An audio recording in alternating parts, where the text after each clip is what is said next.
आमचं ठरलंय, शिवसेनेचा खासदार करूया, गद्दारांना गाडूया अशी टॅगलाईन घेत ठाकरे गट शिवसेनेच्या प्रमुख पदाधिकाऱ्यांची आज कोल्हापुरात बैठक झाली।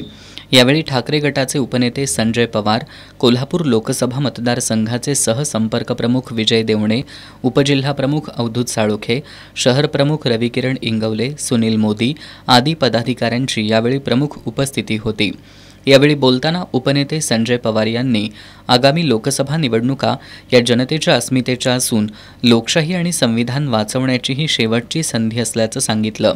कोणत्याही लढाईसाठी सैनिकांची गरज असते, त्यामुळे आगामी लोकसभा निवडणुकीसाठी शिवसैनिकांनी आत्तापासूनच तयारीला लागावं असं आवाहन त्यांनी केलं। गटप्रमुख, शाखाप्रमुख यांच्या निवडी लवकरच करण्यात येणार असून पक्षाची संघटनात्मक बांधणी मजबूत करण्यासाठी सभासद वाढवा, पक्ष तळागाळापर्यंत पोहोचवा असं आवाहन संजय पवार यांनी केलं।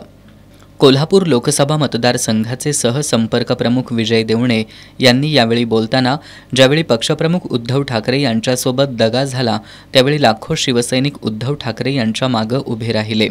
त्यामुळे शिवसेना ठाकरे गट हा गद्दारांचा नसून प्रामाणिक शिवसैनिकांचा असल्याचं त्यांनी सांगितलं। आगामी लोकसभा निवडणुकीच्या अनुषंगानं पक्षाच्या संघटनात्मक बांधणीसाठी कामाला लागूया असं आवाहनही त्यांनी कार्यकर्त्यांना केलं।